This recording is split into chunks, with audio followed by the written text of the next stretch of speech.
بسم اللہ الرحمن الرحیم۔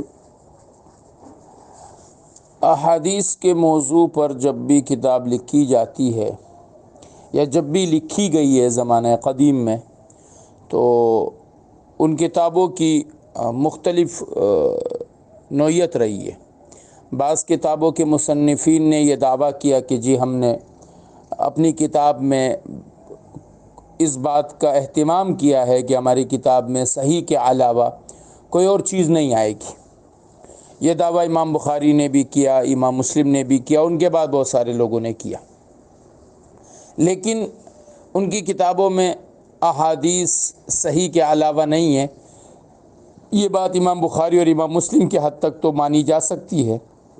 ان کے بعد جو دیگر کتابیں ایسی آئی ہیں ان میں بھی ایسی چیزیں موجود رہی ہیں کہ جن پر انگلیاں اٹھی ہیں۔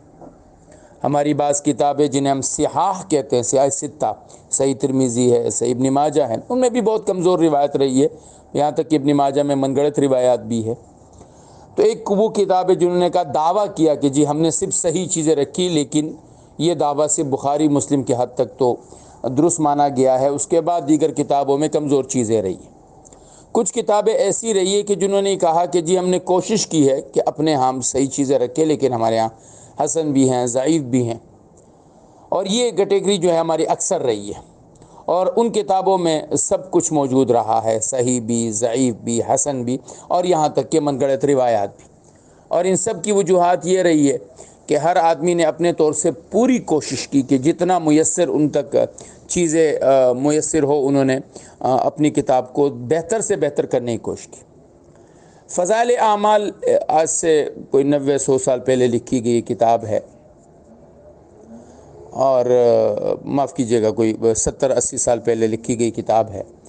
اور اس کتاب میں بھی شیخ الحدیث صاحب نے اس بات کی کوشش کی کہ جہاں تک ان سے ہو سکے وہ بات مضبوط چیزیں لے کر آ جائے، لیکن جو ان تک میسر وسائل تھے اس میں انہوں نے جو چیزیں نقل کی وہ ٹھیک تھی، کچھ چیزیں اس میں بہت کمزور بھی ہے، من گھڑت بھی ہے، لیکن اس کی وجہ سے اس پوری کتاب کو اٹھا کے ہم پھینک نہیں سکتے کہ بیکار کتابیں نہیں۔ اب بھی غالب فضائل اعمال پر ایسی چیزیں ہیں جو اس قابل ہے کہ انہیں بیان کیا جائے، کیونکہ فضائل کی باب ہے تو لہٰذا اس میں ضعیف تو چل ہی سکتے ہیں۔ لہٰذا فضائل اعمال کوئی ردی کی کتاب نہیں ہے، اللہ نے مقبولیت دی ہے، قبولیت دی ہے۔ اس کتاب کو پڑھ بھی سکتے ہیں، اس کتاب کو جو ہے وہ تعلیم میں بھی رکھ سکتے ہیں۔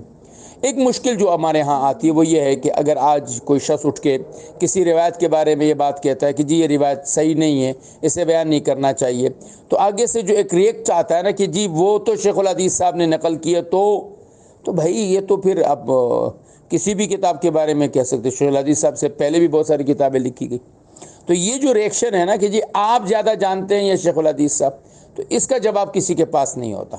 مطلب یہ جو چیز ہے نا، یہ کسی کے پاس کا جواب نہیں ہے۔ جواب صرف اتنا ہے کہ جس روایت کی سند درست نہیں ہے وہ درست نہیں ہے، چاہے وہ کسی بھی کتاب میں ہو۔